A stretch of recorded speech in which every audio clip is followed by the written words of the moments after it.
A partir de mañana vamos a informar el FOBAPROA. Bueno, es público, es público. ¿Qué fue el FOBAPROA? ¿Qué es ahora el IPAB? ¿Cuánto estamos pagando cada mexicano y mexicana? No se puede hablar tan impunemente. El tema es de lo que nos acusan, ¿no? Nos están acusando de que somos autoritarios, que se acabó la democracia. Todo porque el pueblo va a elegir a la Corte. Vamos a hablar de ese sexenio, que quieren compararse con el sexenio del presidente López Obrador. Buenas noches, gracias por brindarnos el honor de su sintonía. Así fue como la presidenta Claudia Sheinbaum dio a conocer que a partir de mañana informará todo sobre el FOBAPROA en las conferencias matutinas. Esto como respuesta a las críticas del expresidente Ernesto Zedillo, quien dijo se ha convertido en el vocero de la oposición porque el resto ha fallado. Además, rechazó las críticas que señalan a su administración como autoritaria tan solo por impulsar la reforma judicial. Quien también respondió a las críticas del expresidente Zedillo a través de un video publicado en redes sociales y lo acusó de ser el culpable no solo del FOBAPROA, sino también de hacer una corte a modo y de matanzas y represión como en Acteal y Aguas Negras fue Luisa María Alcalde. Aseguró que la verdadera doctrina de la derecha es la hipocresía. Pero no podíamos dejar pasar los recientes dichos del expresidente Ernesto Zedillo. No lo podemos dejar pasar porque no me cabe la menor duda de que la derecha le apuesta al olvido. De otra manera, no se entendería que fuera él, precisamente él, el que hablara de autoritarismo o el que se convirtiera ahora en el paladín de la democracia. Les incomoda la democracia, esa es la verdad. Así que nunca se nos puede olvidar. La verdadera doctrina de la derecha es la hipocresía. Vamos a la Cámara de Diputados. Habló sobre el mismo tema Ricardo Monreal. ¿Qué más pasó? Cuéntanos, Fernando Damián. Buenas noches. Saludos, Pedro, muy buena noche. Pues efectivamente la reaparición del expresidente Ernesto Zedillo y sus cuestionamientos a la llamada Cuarta Transformación siguen haciendo ruido, y fue aquí en la Cámara de Diputados donde este día el líder parlamentario de Morena, Ricardo Monreal, sostuvo que el exmandatario no tiene calidad moral para criticar al gobierno de Claudia Sheinbaum, sobre todo por los escándalos que a su juicio tuvieron lugar durante el sexenio 1994-2000, como fue el caso del FOBAPROA y la deuda heredada por esa vía por $50,000 millones. Sin embargo, voces de la oposición también se refirieron a este tema, y el coordinador del PRI, Rubén Moreira, anunció que el día de mañana presentará una iniciativa de ley para cancelar todos los pagos de rescate bancario, y retó al gobierno federal y a Morena a respaldar esta propuesta. Si tú gustas, vamos a ver parte de lo que se dijo al respecto aquí en el recinto legislativo. Siempre la presidenta es oportuna y ha expresado su desacuerdo con el expresidente. Yo me sumo a esa crítica que ella ha hecho, recordando todos los temas que envolvieron los escándalos en el sexenio del expresidente. Creo que no ha actuado con prudencia, pero allá él, es su libertad. Previamente, el Pleno de la Cámara de Diputados guardó un minuto de silencio en memoria de la activista oaxaqueña Sandra Domínguez, cuyo cuerpo sin vida fue encontrado el pasado jueves con rastros de violencia y disparos de arma de fuego. Finalmente, el Pleno cameral abordó también temas legislativos como las reformas a la ley del servicio ferroviario para definir este sector como un área prioritaria para el desarrollo nacional y bajo la Rectoría del Estado, con la meta de habilitar 3.500 kilómetros de vías férreas de pasajeros durante la actual administración. Parte de lo ocurrido aquí en el Palacio de San Lázaro este martes, Pedro. Gracias, Fer, al pendiente. Buenas noches. Muy buena noche. ¿Qué pasó en el Senado de la República con esta ley en materia de telecomunicaciones? Silvia Arellano, buenas noches, cuéntanos. Hola, ¿qué tal, Pedro? Muy buenas noches. Te informo que la Junta de Coordinación Política acordó realizar un conversatorio sobre la ley de telecomunicaciones, el cual se realizará del 8 al 22 de mayo y se tomará como base el dictamen que fue devuelto a Comisiones Unidas. Esto lo informó el vicecoordinador de Morena, Ignacio Mier, quien dejó en claro que se busca demostrar que en esta nueva norma no hay censura. Si te parece, vamos a escuchar parte de lo que comentó. Definió y se aprobó en la Junta que fuera de esa manera, y quienes lo van a coordinar y van a resolver en su caso algunas dudas que pueda haber, cuestiones no previstas, lo van a resolver las juntas directivas de las 3 comisiones obreras. En otro tema, el senador Raúl Morón rechazó ofrecerle disculpas al gobernador de Michoacán, Alfredo Ramírez Bedoya, tras la irrupción violenta en una asamblea informativa sobre la elección judicial que encabezó el legislador en Apatzingán el pasado sábado. Pedro, en otro tema, el presidente del Senado, Gerardo Fernández Noroña, se pronunció sobre las recientes declaraciones del fiscal general de la República, Alejandro Gertz Manero, quien afirmó que el rancho Izaguirre, ubicado en Teuchitlán, Jalisco, no era un crematorio clandestino, sino un centro de entrenamiento del cártel Jalisco Nueva Generación. Esto fue lo que comentó el senador morenista. Nadie discute que se pueda hacer un centro de entrenamiento, pues eso es evidente que lo era, pero se manejó la versión de que era un lugar de exterminio, e inclusive se manejó la versión de que había un crematorio escondido. Pedro, mañana miércoles concluye el periodo ordinario de sesiones y además de la sesión, los legisladores tienen prevista una reunión con el secretario de Seguridad, Omar García Harfuch, quien hablará sobre la estrategia del gobierno federal en la materia. Gracias, Silvia. Al pendiente. Buenas noches. Seguimos pendientes. Buenas noches.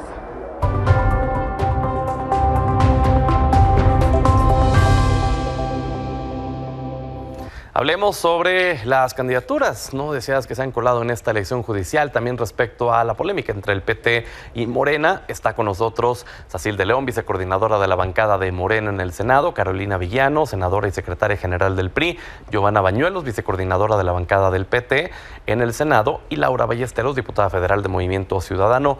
Bienvenidas, qué gusto tenerlas aquí. Muchas gracias, Pedro. Buenas noches. ¿Qué tal? Muy buenas noches. A ver, respecto a ese tema de las candidaturas, se ha acusado al Senado de la República, en específico al Comité de Evaluación, de haber sido omisos en estos filtros y que se les hayan colado estos casos.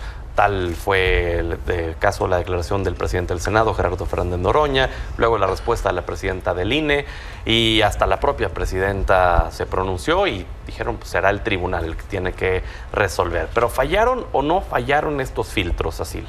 Mira, Pedro, creo que en este esfuerzo, gran esfuerzo que hicimos en nuestro movimiento y con nuestros grupos parlamentarios aliados de democratizar al Poder Judicial, pues no estamos hablando de cosa menor. Obviamente, pues habrán procesos que tendrán que irse perfeccionando, pero si nos vamos a un margen de error, digámosle así, de las 3.400 candidaturas o aspirantes a los 881 cargos que se van a votar este 1 de junio y que esperamos contar con las mexicanas y los mexicanos para poder elegir este tercer poder, que es el Poder Judicial, es un porcentaje mínimo el que está haciendo tanto ruido. Y digo, no por quitarle, obviamente, que sean las autoridades quienes dejen a estos personajes sin la posibilidad de participar. Pero es un error de 0,1.58% si sumamos a todos los aspirantes, que todos cumplieron con los requisitos. Los requisitos los dimos a conocer durante muchos meses, y que todos al postularse como candidatos, pues firmaron cartas en donde estaban diciendo la verdad. Okay. Entonces yo creo que tanto en el Legislativo como en el Ejecutivo, como en el mismo Poder Judicial, en donde se hicieron estos comités, en donde se seleccionaron a estos candidatos, pues bueno, este porcentaje de error no puede manchar todo el proceso, que es un proceso para democratizar al Poder Judicial y que es un proceso que las mexicanas y los mexicanos esperábamos. Yo creo que las autoridades correspondientes deben dejar de sin participar a estas personas. Son 20 personas de las que se ha dicho muchas cosas. Bueno, 20 hasta ahora. Hasta ahora, pero de 881 cargos, de 3.400 candidatos, o sea, ni siquiera es el 1%, Pedro, de todos los aspirantes a formar parte del Poder Judicial de nuestro país. Yo creo que no podemos minimizar. Hay 20 señalados de vínculos con la delincuencia, pero hay cerca de 200 que están impedidos por otras causas. Son abusos sexuales, o que dejaron libre a alguien, o sus relaciones que tienen, varias cosas que simple y sencillamente no deberían haber estado en esas listas. Y debo destacar que la mayoría de este tipo de errores, que por supuesto son los comités los que dijeron quién era idóneo y quién no, el comité que más errores cometió fue el comité del Poder Legislativo, porque hubo más manoseo partidista, seguramente, y más chacoteo, no menos, como todos pudieron ver cómo se dio lo de las bolitas y todo ese rollo. Entonces, francamente, no es cualquier cosa, y a mí sí me duele mucho que hablemos de democratizar al Poder Judicial. Se ocupa de verdad un gran desconocimiento constitucional para usar esa palabra en un tema tan delicado y tan relevante, donde lo más importante de este poder es su autonomía. O sea, realmente, mira, te voy a poner un ejemplo. Hoy que estamos discutiendo la ley de telecomunicaciones, esta ley que ha sido pues tan criticada porque sin duda alguna es un tema que limita la libertad de expresión, debo decirte que hay jueces en materia administrativa especializada en telecomunicaciones, que son 7, que es el total, 3 magistrados y 4 jueces. Son para competencia de todo el país. Solamente pueden decidir por ellos 4 alcaldías de la Ciudad de México. Nada más. Ellos van a estar solamente en las casillas que están en Tláhuac, Gustavo Madero, Miguel Hidalgo e Iztapalapa, casualmente. Solo ahí van a decidir por estos jueces especializados en telecomunicaciones. Okay. Entonces, eso es muy grave. Ya de por sí, esta ley mordaza, esta ley que está tan cuestionada, nos deja sin la IFT, sin ningún órgano. Pretende que la agencia haga todo eso que se hacía antes por un regulador y uno que era el titular del sector. Giovanna, dice Sacil son 20, dice Caro son más de 200 y todos los que están impedidos en general. A mí me parece, Pedro, que no se puede subestimar el enorme esfuerzo que hicieron en su momento los comités de evaluación de cada uno de los 3 poderes. Dicho sea de paso, el Poder Legislativo asumió la tarea del Poder Judicial, que nos dejó tirada la encomienda constitucional, pero el esfuerzo que hicieron de entrevistar, de garantizar ser escuchados todos los aspirantes que atendieron a las convocatorias, comités que fueron integrados por ciudadanos y que a final de cuentas son personas que pueden tener, como ya se ha hablado, errores. Me parece que es ingrato, por decirlo menos, que se centre la atención en 20 o incluso en 200 perfiles. Hay mucho más de 20 y mucho más de 200 perfiles actualmente en el Poder Judicial que han sido cuestionados por los abadazos, por la corrupción, por el manto de impunidad que le dan a un sinnúmero de delincuentes, y me parece que si ese es el margen de error de este proceso inédito e histórico que estamos viviendo en nuestro país, de democratizar al Poder Judicial, pues es algo sumamente positivo. ¿Por qué? Porque no se ha agotado el proceso electoral, Pedro. Hay que conocer todas sus etapas. Los ciudadanos que vean o identifiquen a cualquier aspirante, hombre o mujer, que no goza de probidad o que se le pueda acreditar algún tipo de delito, tienen la posibilidad de acudir al Tribunal Electoral del Poder Judicial de la Federación, que es la instancia. Sí. El Instituto Nacional Electoral, en su Consejo General en recientes días, aprobó lineamientos para que aún electas las autoridades, las personas juzgadoras, si no cumplen con determinados requisitos, no se les entregue la constancia de triunfo. A las personas que estén sustraídas de la justicia, que tengan una sentencia firme, o que no cumplan con el 8 de 8.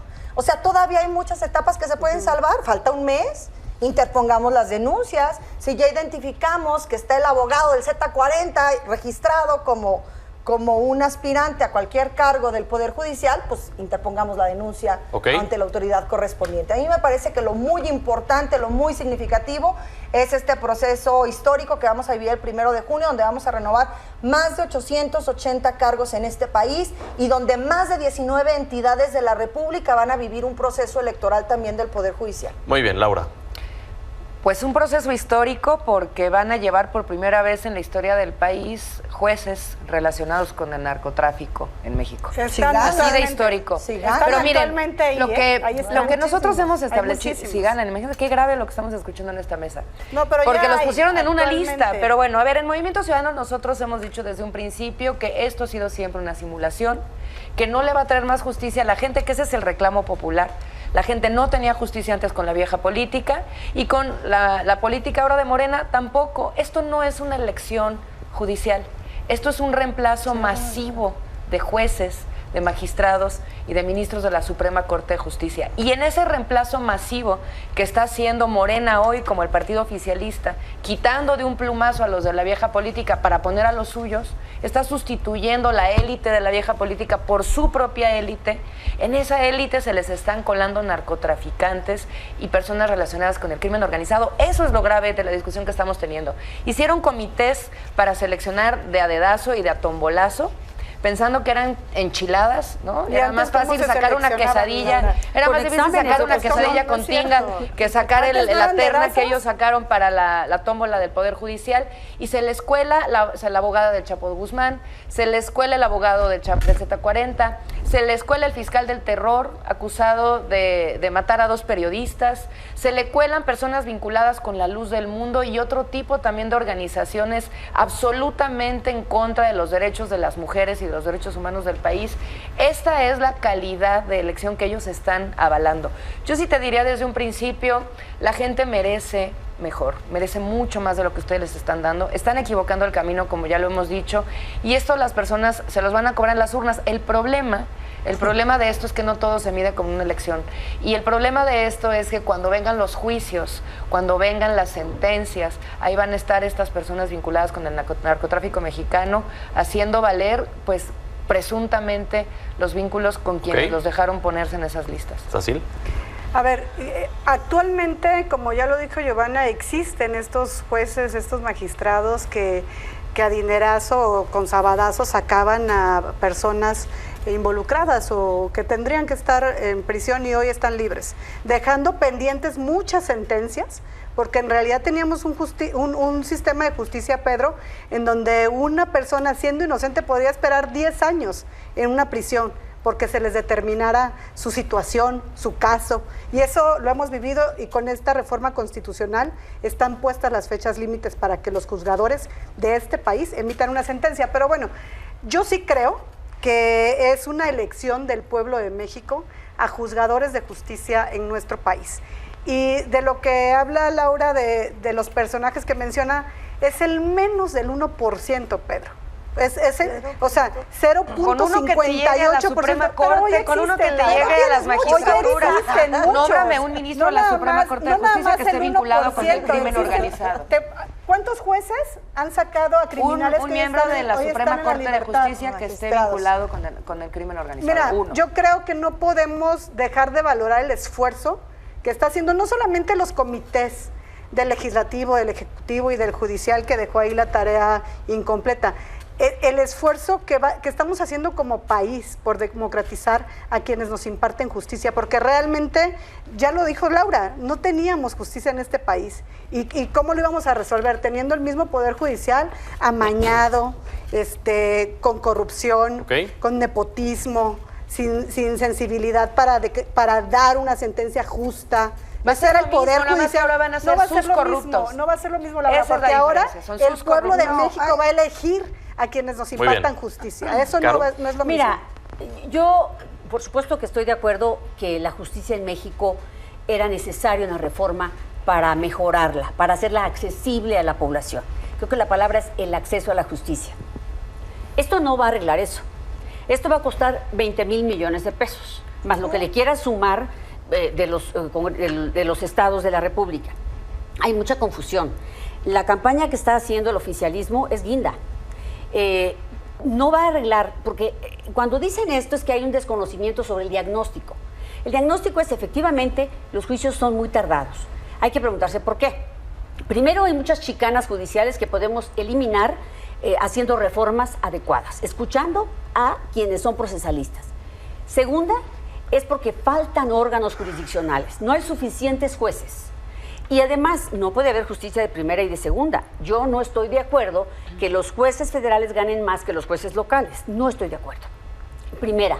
Segunda, este tipo de cosas, que si los sabadazos, que si los sacan y demás, va a seguir pasando mientras no tengamos reformas adecuadas. Por ejemplo, mira, hoy la Guardia Nacional, que puede ser el primer respondiente, cuando detienen a alguien, que podía justificarse y presentarlo en ese momento, no se presentan como primer respondiente ante el juez de control. Entonces lo liberan porque no están considerados como policías. No están considerados así en el artículo 21. Ese es un solo ejemplo. Digamos, es el debido proceso el que está fallando y que le está dando las herramientas a los jueces para liberar. ¿Cómo vamos a quitar a estas personas sin un debido proceso solo porque presumimos cosas? Todas estas personas, claro, hay unas que claramente han dicho, fuimos defensores del Z40, defensores del Chapo, etcétera. Con uno que sea ministro, con uno que sea magistrado, no ocupamos más para mostrar lo viciado que está el proceso. Ahora, ¿tú crees que en Sinaloa quién va a elegir a los jueces? ¿Quién va a elegir a los jueces en Michoacán? Pues claro que el narcotráfico. Si este gobierno es un narcogobierno. Ese es el problema principal. Entonces, hay muchos errores de proceso, pero esto no lo arregla. Elegirlos no lo arregla. Y no estaba viciado el Poder Judicial. Claro que sí, tenía vicios, por supuesto. Muchos. Eso habría que haber arreglado. Giovanna. Me parece que hay mucha hipocresía, dijera nuestra presidenta, en el momento que nosotros estamos viviendo. Se habla de un Poder Judicial por dedazo. A ver, Poder Judicial por dedazo lo teníamos hasta hace un año.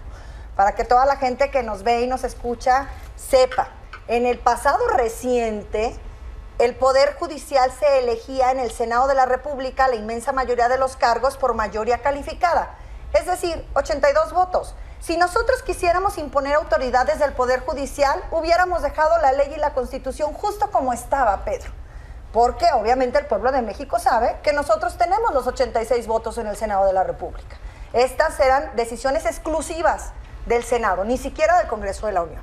Hablamos de un gasto multimillonario, por favor. Hay mucha hipocresía. ¿Cuántos millones y millones y millones de pesos no se robaron las autoridades del PRI y del PAN en el pasado reciente? Hasta en el gobierno más humilde y más modesto de este país, presidentes municipales que llegaban con un mano atrás y otra adelante y salían multimillonarios y grandes empresarios. ¿Cómo podemos hablar de que 20,000 millones de pesos, que es lo que va a costar este proceso electoral, es un precio costoso para poder llevar justicia a los hogares de este país? Solo para ponerlo en proporción, Zacatecas, que es mi estado, que es un estado chiquito y pobre, recibe de presupuesto anual 40,000 millones de pesos. Es decir, que le estamos dando a la gente la oportunidad de que sanee las instituciones que imparten justicia en este país por menos de la mitad del presupuesto que se lleva a mi estado en un año. Ahora, la calle está llena de delincuentes, Pedro, de delincuentes que aparte gozan del aval y del padrinazgo de autoridades, del Poder Judicial y de otros poderes.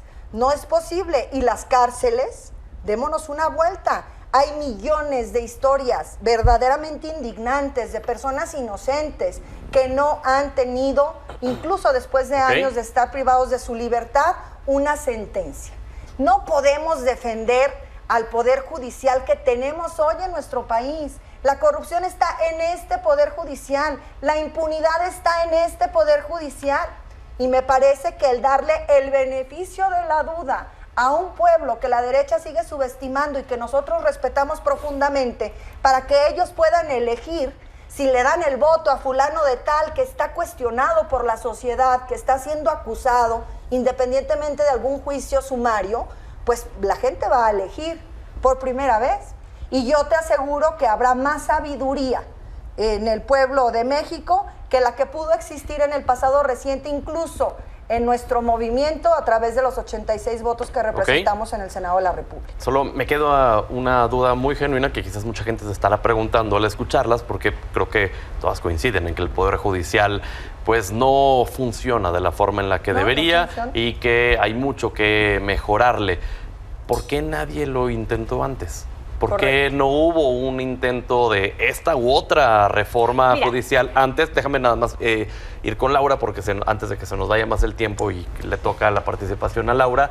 Entonces, creo que esa es una duda genuina, y no exclusivamente con Andrés Manuel López Obrador, sino con Peña Nieto, con Calderón, con Fox, con todos. Laura. Mira, yo creo que ya lo habíamos expuesto en la mesa. La vieja política tenía un poder judicial completamente corrompido.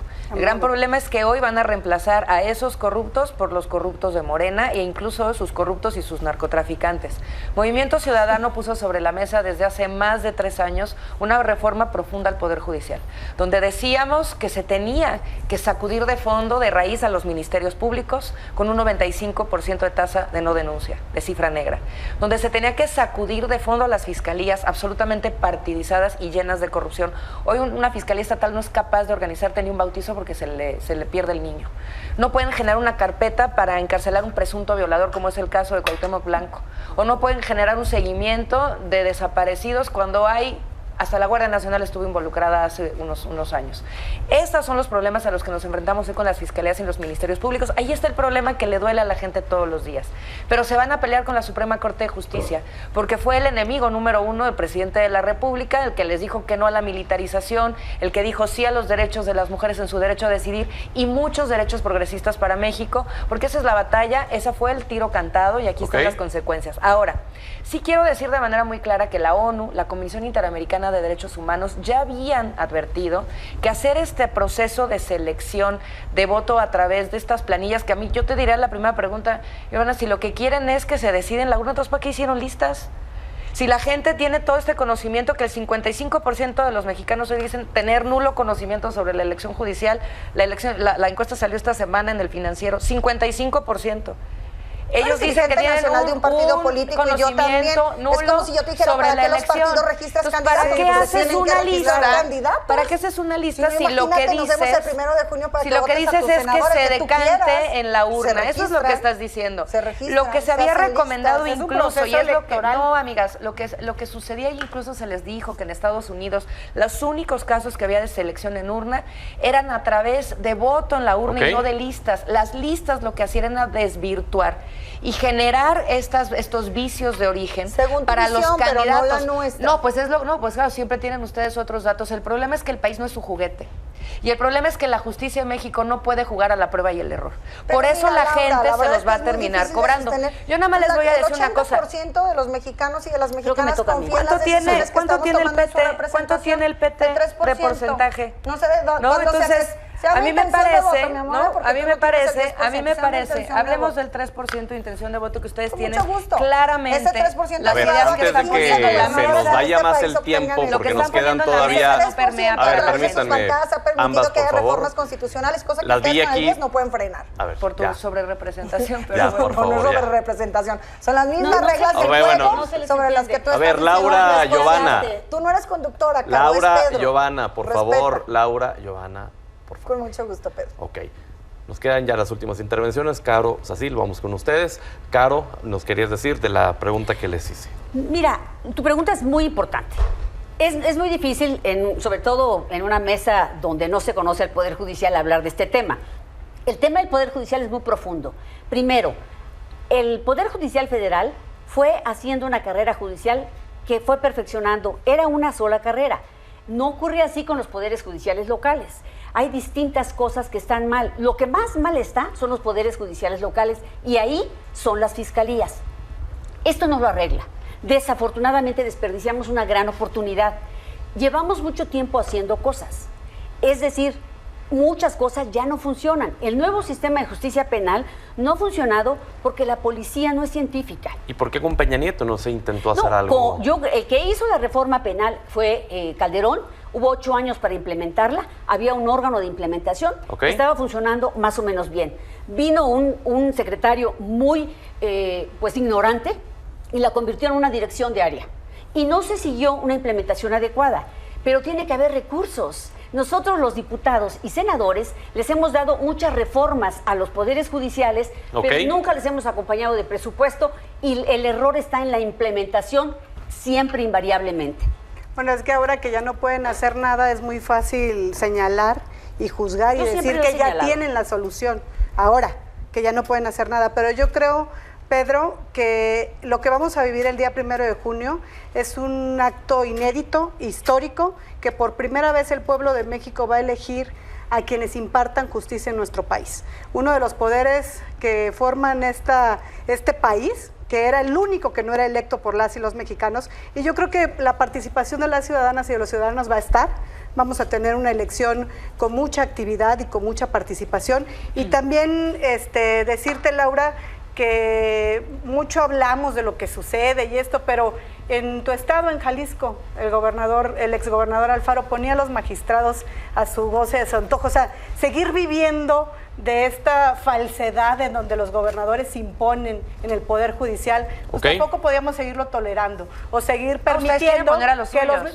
Eso es claro. Porque se hizo un proceso. Es un reemplazo masivo. Se hizo un proceso y no engañemos, de verdad hay que ser muy caradura, como dicen, para tener la cara de engañar al pueblo de México. Bueno. O sea, pero acabamos no de elegir es cierto. A 60 y tantos magistrados federales, los por senadores de Morena. Por última ocasión. Por última ocasión, lo no que son quiera. federales, son locales en materia electoral. Locales en materia electoral. Que tuvieron que tener una votación, dos votaciones para poder llegar a eso. Tienen 4 años que deberían haberse elegido. Los eligieron hasta que tenían la mayoría. Ok. Claro. Pues bueno, se nos fue el tiempo volando. Vamos la siguiente semana con lo que nos queda todavía solo eligen de a esto. los ministros y los magistrados federales de ciertos lugares. Muy bien. No eligen a los jueces, ¿eh? Gracias por haber estado aquí. Vamos a la pausa y ya regresamos.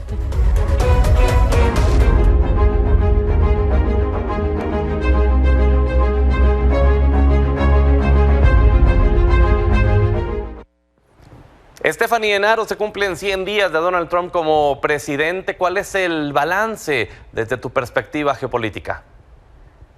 Primero que nada, Pedro, Donald Trump no regresó para gestionar, regresó para imponer. ¿Y a quién le importan las encuestas cuando realmente ya no tiene nada que perder? Ahora, también Donald Trump no le está apostando al presente, le está apostando a la historia. Entonces, este trago amargo que está pasando por las malas decisiones puede pasar a un segundo término si logra la paz en Ucrania y si logra reescribir la arquitectura mundial construyendo un orden hegemónico proteccionista que beneficie a Estados Unidos, lo va a poner en un buen lugar a la historia. Y tercero, el punto de quiebre para Donald Trump y su partido es 2026, porque ahí vienen elecciones para los congresistas republicanos, y si Donald Trump parece entonces sigue a la baja, entonces habrá rupturas internas en el partido y ahí podría quedarse solo. Intermedias, que ya son en 2 años, ¿podría marcar ya el rumbo, el principio del fin, digamos, del trumpismo? Dependiendo cómo se encuentre Trump para ese entonces, porque ahora lo que lo ha tenido bajo en las encuestas, que por cierto es el presidente que ha tenido la encuesta más baja dentro de sus primeros 100 días desde George W. Bush, es el miedo que generan sus aranceles, su estilo de confrontación casi todos los días, y aparte también ese estilo autoritario que está sembrando mucho miedo adentro. Pero si logra la paz en Ucrania y sus tácticas arancelarias funcionan, entonces la historia va a ser muy diferente para ese entonces. Claro, y también veía que es el presidente que en los primeros 100 días ha pasado menos iniciativas, ¿no? Menos leyes, son 5, es el que menos lo ha hecho. Y en el ámbito geopolítico, pues muchas de sus promesas no se cumplieron. Él dijo desde el día 1 voy a acabar con la guerra en Ucrania y pues ya vimos lo que ha pasado, ¿no?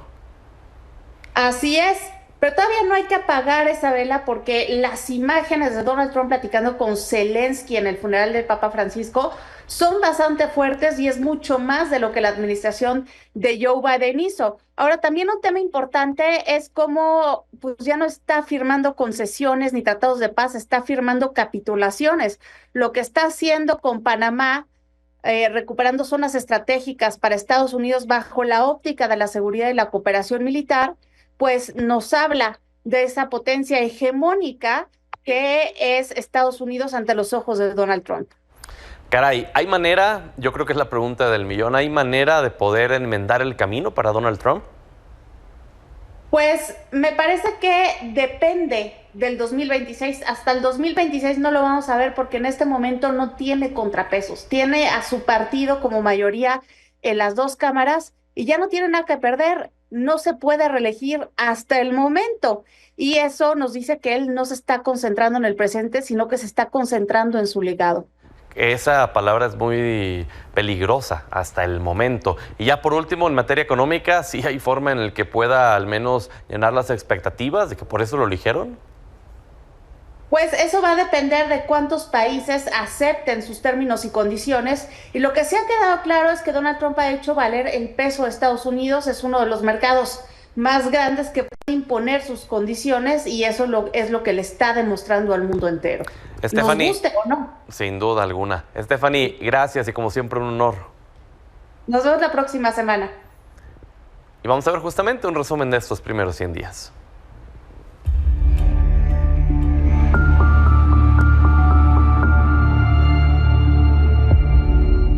Donald Trump cumple 100 días como presidente de Estados Unidos por segunda ocasión, aunque marcado por tensiones críticas y hasta el riesgo de recesión. En 100 días, ha firmado 140 órdenes ejecutivas, mientras que su predecesor Joe Biden firmó 164 en 4 años. Pero Trump es señalado de actuar sin necesidad de la aprobación del Congreso de su país. Además, comenzó una guerra comercial al imponer aranceles a varios países y atacar a sus socios del TEMEC, México y Canadá. La lucha más grande la mantiene con China, a quien le impuso un arancel del 145%, y en respuesta, China mantiene uno del 125%. Canadá tiene 25% para productos no energéticos, los que no estén en el TEMEC, y automóviles, además del 10% para energía y potasio. Y con México, el 25% es solo para productos que no estén en el TEMEC, pero se mantiene los del aluminio y acero. Y también se amenazó con el 25% para automóviles. Para los demás países hay un arancel universal del 10% y los recíprocos de entre 11 y 50%. Pero estos están en pausa desde el 9 de abril, durante 90 días, para lograr acuerdos comerciales. Sin embargo, Trump firmó hoy órdenes ejecutivas para relajar los aranceles del 25% sobre automóviles y autopartes, para no afectar la industria estadounidense en lo que aumentan su producción. Aunque dijo que terminaría rápidamente con la guerra entre Rusia y Ucrania, así como con la de Hamás e Israel, no ha podido concretar negociaciones. Además, el gobierno estadounidense ha perdido unos 280,000 empleos por despidos, obligar renuncias o hacer recortes. Y en el tema de migración, señalan que ha habido 139,000 deportaciones, destacando la disminución de cruces ilegales. Trump llega a los 100 días con un bajo nivel de popularidad entre los estadounidenses, pues sus niveles de aprobación se encuentran entre un 43 a 45%, y sus niveles de rechazo entre el 52 y 57%. Este martes, Trump viajó a Michigan, estado clave en su victoria electoral, donde dio un discurso para destacar los logros de su gobierno en estos 100 días. Secure border in American history by far. Mass deportation, and it's happening very fast. Designated 6 murderous Mexican drug cartels as foreign terrorists and bring them back to Michigan, okay? We want to bring them back. Company overnight, they were ready to close. They came to me with tears in their eyes in my office early on, first term. But we've accomplished more in 3 months than most administrations accomplished in 4 years or even 8 years. And we're just getting started. Believe me, we're just getting started. Con información de Julio Hernández, Milenio Noticias. Mientras que en Canadá, Mark Carney repetirá como primer ministro tras la victoria del Partido Liberal, que obtuvo 167 escaños, 5 menos de la mayoría absoluta. Carney afirmó que gobernará con todos los partidos, con todos los territorios y con la sociedad civil al comprometerse a una gestión inclusiva. También declaró que la vieja relación con Estados Unidos, basada en una creciente integración, se ha acabado y prometió negociar una nueva etapa con Donald Trump. Pausa, volvemos. Regresamos solamente para agradecerle que nos haya brindado el honor de su sintonía. Hasta mañana.